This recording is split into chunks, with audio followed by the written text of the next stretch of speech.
네, 광고선의 출발 새 아침 2부 시작합니다. 국민의힘 새 원내대표를 이번 주 금요일이죠. 30일에 의원총회에서 뽑습니다. 4파전입니다.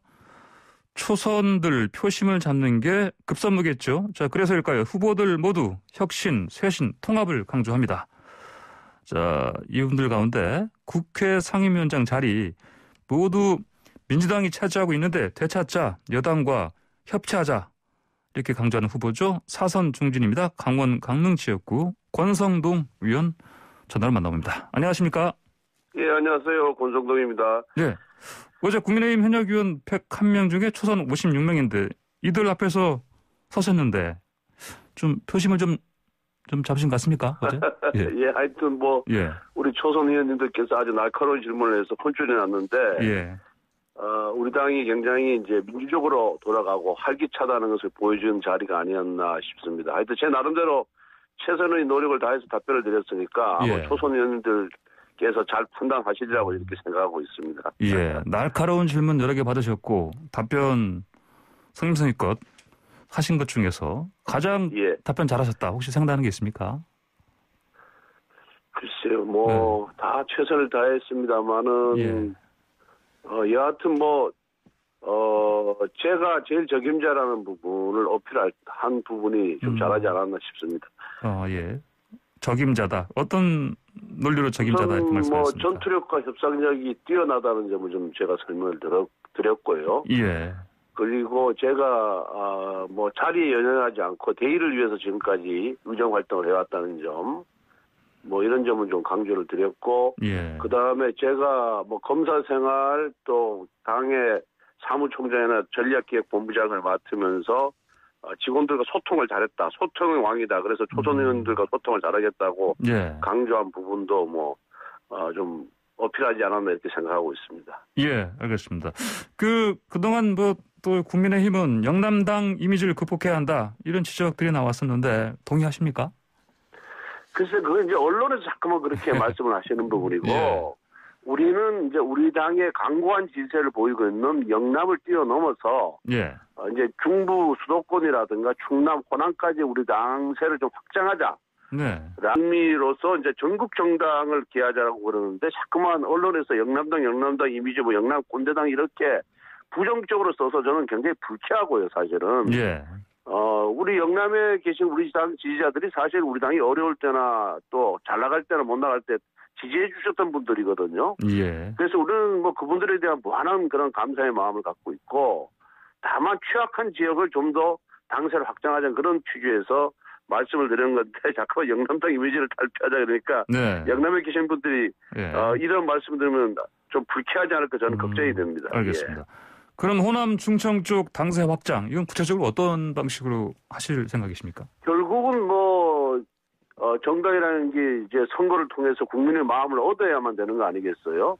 그런 점에서 우리 당이 그동안 과거에 큰 잘못을 저질렀고, 그 잘못에 대한 진지하고 솔직한 반성이 부족했다라고 국민이 느끼고 있기 때문에 그런 부분에 있어서 계속해서 사과의 말씀을 드리고, 우리 당이 낮고 겸손한 자세로 정말 국민을 위한다는 진정성을 보이는 것 외에는 또 별다른 길은 없다 이렇게 생각하고 있습니다. 예, 알겠습니다. 앞으로 초선 의원들과 소통이라든지 초선 의원들의 당내 역할 어떻게 설정하실 겁니까? 우선 초선 의원님들이 우리 당 국회의원들의 절반 이상을 차지하고 계시고요. 또 그분들 중에서는 굉장히 국회에 들어오기 전에 전문성을 갖고 계신 분들이 굉장히 많습니다. 그래서 그분들이 능력을 사장시키는 거는 당의 발전을 위해서는 굉장히 손해되는 일이고요. 그래서 그분들이 역량이 최대한도로 발휘할 수 있도록 당 대표와 원내대표가 그분들을 적재적소에 배치하고 대선 과정에서 제대로 활용을 해야 된다 이렇게 생각을 하고 있고, 또 그분들과의 그런 끊임없는 소통을 통해서 우리 당이 잘못된 길이 아닌 바른 길로 갈 수 있도록, 특히 젊은 세대의 눈높이에 맞춰서 당이 운영되도록 해야 된다고 생각하고 있습니다. 예, 알겠습니다. 자, 아까 권 의원께서 앞으로 원내대표 적임자다 이렇게 설명을 잘 하셨다 말씀하셨는데, 평가들을 보면요, 당내 개혁 성향이다, 중도 포용 성향이다 이런 평가 들렸는데 합당한 평가입니까? 예, 그렇습니다. 저는 항상 제 개인의 이익보다는 당의 이익, 또 당의 이익보다는 국가의 이익, 국민의 생각에 맞춰서 의정 활동을 해왔기 때문에, 예. 그렇게 저 자신도 자부하고 있습니다. 예. 그 원내대표가 되신다면 거대 여당을 상대해야 합니다. 뭐 특별한 전략이나 뭐 기치 이런 거 세우신 게 있습니까? 지난 21대 국회 180석을 가진 민주당은 사실상 의회 독재, 다수결 독재를 해왔거든요.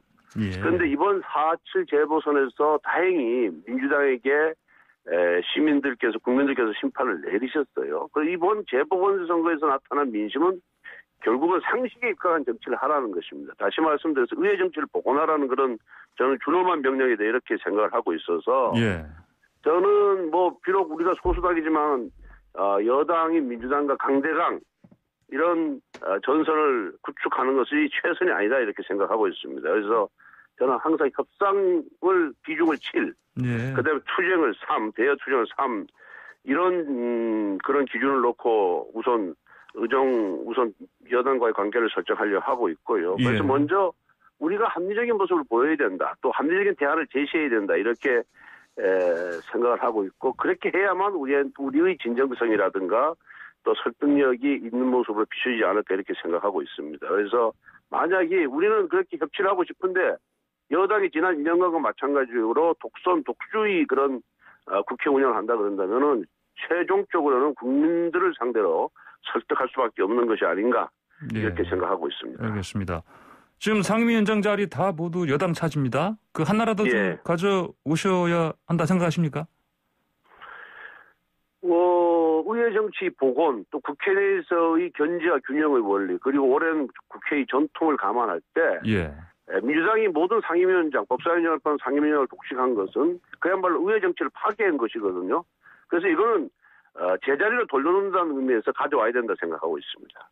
그럼 앞으로 어떤 방식으로 이건 좀 협상하실 겁니까? 우리는 끊임없이 요구를 하고 설득을 해야 되겠죠. 근데 만약 민주당이 그러함에도 불구하고 거부 자세를 보인다면은 우리도 굳이 구걸할 생각은 없습니다. 예. 다만 그 결과에 대해서 국민들이 판단하시겠죠. 예. 예. 그 윤호중 신임 민주당 원내대표는 발언을 봤더니요. 이 상임위원장 자리도 사실 그대로 두겠다는 의지를 계속 갖고 있는 것 같은데 보니까 어떻게 보십니까? 예, 저도 언론 지상을 통해서 그렇게 봤는데 그 부분에 대해서는 그게 진심인지 그리고 국민을 위한 정치를 하겠다는 건지 한번 직접 만나서 그 진위를 한번 확인해 보겠습니다. 예, 알겠습니다. 자, 박근혜 전 대통령 탄핵 정국에서 그 탄핵 소추위원장 맡으신 이력이요. 이게 좀 표심을 깎아먹진 않겠습니까? 저희 당내에서 탄핵 문제는 이미 역사적 사실로 이제 종결이 되었고 우리 당의 구성원 대부분이 이 탄핵 문제 매듭에 동의하고 있습니다. 그래서 또 특히 이제 민심이 어디 있는가를 이렇게 우리가 생각해 볼 때 탄핵 문제를 꺼내는 것 자체가 우리가 잘못된 과거를 해결하는 듯한 그런 인상을 주고 있기 때문에 이 부분에 대해서는 당내에서 약점이라고 보는 분석은 거의 없습니다. 그래서 특히 우리 당의 초선 의원님들은 이 탄핵 문제를 자꾸만 거론하는 것 자체, 탄핵이 잘못됐다고 거론하는 것 자체에 대해서 굉장히 당의 미래를 위해서 바람직스럽지 않다, 악재다 이런 인식을 갖고 있기 때문에 전혀 문제가 되고 있지 않습니다. 네, 알겠습니다. 최근에 김종인 전 위원장 장외 훈수에 대한 당내 반응이 좀 갈립니다. 좀 귀 기울일 만한 얘기가 좀 있다고 보십니까? 그래서 김종인 위원장께서 정말 어려울 때 우리 당에 오셔서 우리 당의 그런 혁신 방향, 개혁 방향을 제시해 주시고 또 특히 서울 부산 시장 보궐선거에서 승리를 이끄시는데 큰 역할을 해주셨습니다. 그래서 우리 당 구성원들의 대부분은 이런 김종인 대표의 위원장의 역할에 대해서 굉장히 높이 평가를 하고 감사하게 생각하고 있거든요. 다만 이제 그분의 훈수에 대해서는 우리 당이 혹시 그렇게 잘 이끌어온 당이 잘못될까봐 그런 높아시면서 저희들 걱정하시는 그런 뜻으로 알고 그분의 그런 진위를 잘 이해하고 우리가 실천하면 된다 이렇게 생각하고 있습니다. 예, 알겠습니다. 김종인 전 위원장이 작년에 했던 발언이 하나 있습니다. 이게 예언일까요? 재보선 승리가 당 개혁 더디게 해서 대선에 오히려 독이 될 수 있다 이런 얘기했었는데 이게 좀 적중하고 있다고 보십니까? 아니면 글쎄요, 저는 이제 언론 지상을 통해서 그분께서 그런 말씀하셨다는 거를 처음 이제 들었는데요. 예. 뭐 예언이라기보다는 당이 잘 되라는 어떤 걱정의 마음에서 하신 우려의 말씀이라 이렇게 저희들은 이해를 하고 있고, 예. 그러한 김 위원장님의 우려가 현실이 되지 않도록 저희들이 부단하게 노력을 하겠습니다. 특히 우리 당이 이번 재보궐선거를 통해서 상황이 조금 좋아졌지 않았습니까? 예. 그렇지만은 우리 당이 과거에 민심과 멀어졌던 그런 이유를 저희들은 항상 잊지 말고 거기에 바탕을 두고 행동을 해야 된다 이런 생각을 갖고 있습니다. 네, 알겠습니다. 윤석열 전 검찰총장 본인은 사실 뭐 아직까지 공식 설한한 게 없지만 이미 대권 주자로 야권의 제1주자로 사실 설정이 돼 있는 거나 마찬가지입니다. 예. 자, 검사 때 같이 근무하신 적도 있으시죠? 예. 좀 지켜보신 결과 이분이 그 대한민국 대통령 돼야 한다 이렇게 보십니까? 뭐 우리 당 내에도 그렇고 당 외에도 그렇고 야권 후보들 여러 분 계시지 않습니까? 예. 그래서 이걸 이제 공정한 경쟁을 지키는 것이 경쟁하도록 하는 것이 차기 지도부의 역할이기 때문에 예. 제가 우리 당 내외의 야권 후보 중에 특정인을 거론해서 지칭해서 입장을 밝히는 것은 좀 적절치 않다 저는 이렇게 생각이 들고요. 기본적으로 우리 당이 반문 세력의 결집체, 즉 정권 교체를 위한 범야권 통합 플랫폼이 되어야 된다고 생각하고요. 예. 또 모든 야권 후보들이 우리 당의 통합 플랫폼에 들어오는 것이 대선을 위해서 한 발짝 가까이 가는 것이라는 인식을 심어줄 수 있도록 우리 당이 끊임없이 혁신과 개혁을 하고 또 그런 공정한 틀을 만드는 것이 중요하다고 이렇게 생각합니다. 예. 윤 전 총장한테 그 정무 감각이 있다면 국민의힘에 들어와야 된다. 이 말씀은 무슨 뜻입니까? 그렇지 않습니까? 지금 현대민주정치라는 것이 정당 정치이고 예. 또 정당의 힘이라는 것이 선거전에서 굉장한 위력을 발휘하고 있기 때문에 거대 제1야당을 제외하고 제3지대에서 그런 대권이라든가 그런 정치적 꿈을 도모한다는 것이 저는 굉장히 무모하다. 그렇게 판단이 들었기 때문에 우리 당에 들어오는 취지에서 그런 말씀을 드렸던 것입니다. 예, 알겠습니다. 아까 박 전 대통령 탄핵 말씀드렸었는데 이거 말고요. 그 두 전직 대통령 사면, 이 사면은 좀 어떻게 생각하십니까? 사실 우리 당의 요청이 없었음에도 불구하고 두 전직 대통령에 대한 사면 얘기는 민주당의 이낙연 당시 대표가 꺼낸 일이거든요. 네. 그리고 제가 뒷얘기를 좀 취재를 해보니까 그 이낙연 대표의 혼자의 생각이 아니라 청와대의 교감하에서 꺼낸 발언이라고 저는 알고 있었습니다. 그만큼 정부 여당이 국민 통합을 위해서 두 전직 대통령에 대한 사면이 불가피한 것이 아닌가라는 인식을 갖고 있었던 거죠. 그런 인식에 대해서는 뭐 저희들도 동의를 합니다.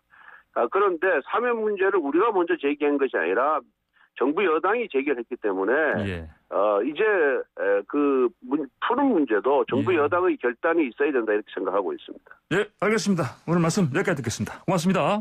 예, 감사합니다. 네, 지금까지 권성동 국민의힘 의원이었습니다.